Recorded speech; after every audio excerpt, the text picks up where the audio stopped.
आज इस लेक्चर में मैं एनुअल रिपोर्ट की उस इम्पोर्टेंट पार्ट को डिस्कस करूंगा जो कि किसी भी कंपनी की एनुअल रिपोर्ट में एक मेजर कंपोनेंट होता है। इसे हम डायरेक्टर्स रिपोर्ट कहते हैं। जो कि जिस कंपनी को भी आप पिक करेंगे और उसको किसी भी पर्पस के लिए अगर आप स्टडी करना चाह रहे हैं तो सबसे पहले कंपनी के बेसिक प्रोफाइल को अंडरस्टैंड करने के बाद आपका काम ये है कि आप कंपनी की जो डायरेक्टर्स की ब्रीफिंग है उसको स्टडी करें। ये ब्रीफिंग डिफरेंट स्टेक होल्डर्स के लिए प्रोवाइड की जाती है। इन्वेस्टर्स के लिए, बैंकर्स के लिए, पोटेंशियल बायर्स के लिए, कस्टमर्स के लिए।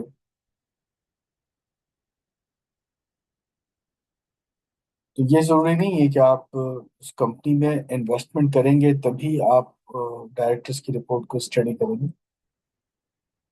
अगर आप उस कंपनी के ऊपर कोई वैसे रिसर्च वर्क कर रहे हैं या आप कंपनी के फ्यूचर प्लान को समझना चाह रहे हैं तो भी आप डायरेक्टर्स की रिपोर्ट को एनुअल रिपोर्ट में फाइंड आउट करते हैं और उसको स्टडी करते हैं, क्योंकि ये एक ब्रीफ समरी होती है उनकी पास्ट परफॉर्मेंस पे as well as future outlook भी आपको इसी डायरेक्टर्स की रिपोर्ट में मिल जाता है।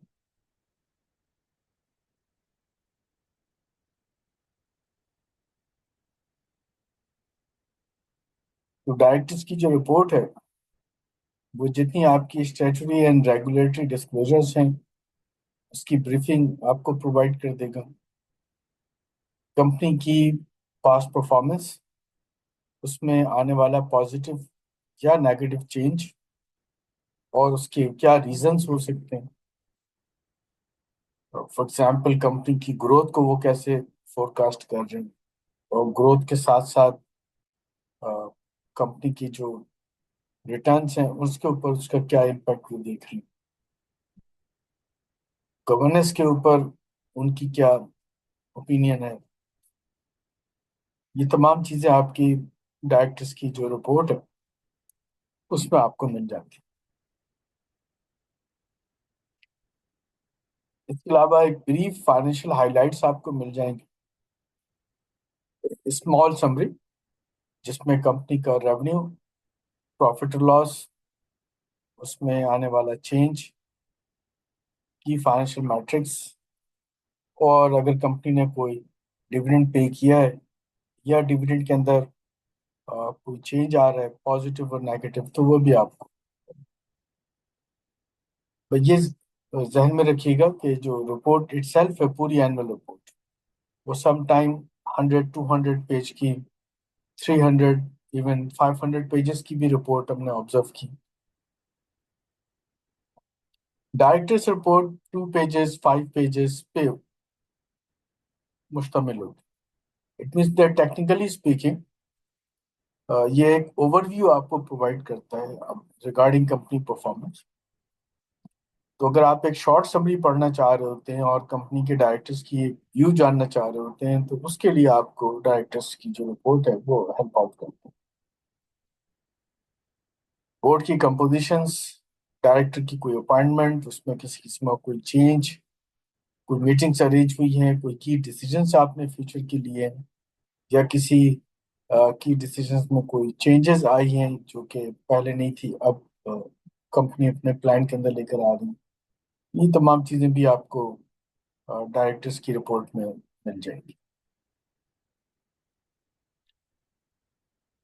Summary of company operations, revenue कैसा रहा, प्रॉफिट कितना रहा, और उसमें आने वाले चेंजेस का रीज़न, क्या फैक्टर्स थे जिसकी वजह से कंपनी की परफॉर्मेंस इम्प्रूव कर गई। कोई न्यू स्ट्रैटेजी जो कि कंपनी ने अडॉप्ट की, या उनकी स्ट्रैटेजी के अंदर किसी किस्म का कोई चेंज जिसको वो फ्यूचर में प्लान कर रहे हैं। कोई मेजर अचीवमेंट्स जो कि उन्होंने इस ईयर में अवेल किया है। कोई न्यू जोग्राफिक और स्ट्रैटेजिक एरिया जिसको फाइंड आउट किया है कंपनी ने और उसके ऊपर वो काम हो।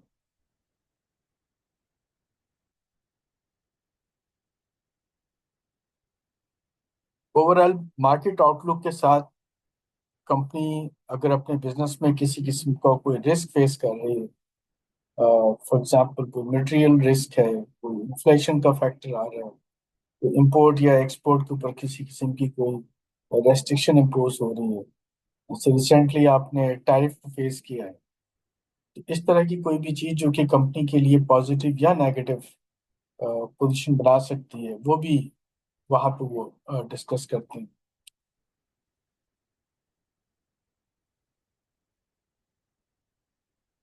ये सब किसी भी कंपनी के लिए अब एक रेगुलर पार्ट है और मैंडेटरी पार्ट होता है जिसको आप डिनाई नहीं कर सकते।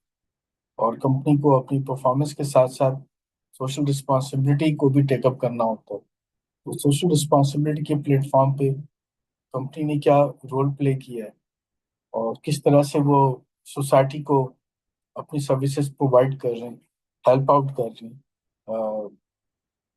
रीजनल बेसिस के ऊपर, नेशनल लेवल के ऊपर या इंटरनेशनल लेवल के ऊपर। तो वो उन तमाम चीज़ों को भी उसमें हाईलाइट करते हैं। ये लोकल लेवल पे भी हो सकता है, रीजनल लेवल पे भी हो सकता है, ये कम्युनिटी की सपोर्ट के लिए फंड रेजिंग भी हो सकती है, क्लीन वाटर की सप्लाई भी हो सकती है, and there are plenty of things that company can plan for the community.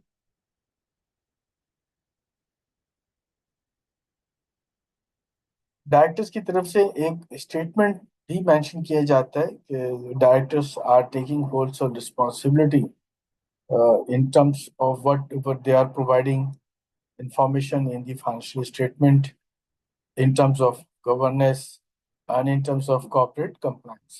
Compliance regulatory body की एक रिक्वायरमेंट होती है कि उनके जो रूल्स एंड रेगुलेशन है, क्या कंपनी उन तमाम की कंप्लायंस को मीट कर रही है या नहीं कर रही है। Naturally being a director, it is their responsibility to accept that company is meeting all the regulatory compliance. So nutshell आएगा वो ये कि जब आप डायरेक्टर्स की रिपोर्ट पढ़ते हैं तो वो आपको एक ब्रीफ ओवरव्यू कंपनी की पास्ट एंड प्रेजेंट सिचुएशन को और फ्यूचर आउटलुक को देता है। साथ में वो डायरेक्टर्स की ओपिनियन देता है कि how they are forecasting about the company, how they are looking at their future और where they think that company will stand in the coming time. तो आप एक ब्रीफ ओवरव्यू पढ़ने से आपको कंपनी का एक जनरल आइडिया जो है वो बनता है। फिर जो आप उसके फाइनेंशियल स्टेटमेंट्स और अदर आइटम्स को चेक करते हैं, तो उससे आपको एक सपोर्ट मिलती है कि जो कुछ कंपनी ने लास्ट ईयर कहा था, क्या उसके ऊपर कोई इम्प्लीमेंटेशन हुई। और अगर मैं 2 3 इयर्स 5 इयर्स की डायरेक्टर्स की रिपोर्ट को पढूं, तो उसमें मुझे फिर एक ट्रेंड नजर आएगा कि कंपनी ने अगर कुछ कहा था तो वेदर उसके ऊपर कोई इम्पैक्ट नजर आया, या कंपनी उसको इम्प्रूव करने में कामयाब हुई, या नए फैक्टर्स के साथ वो दोबारा कुछ चीज़ों को हाईलाइट कर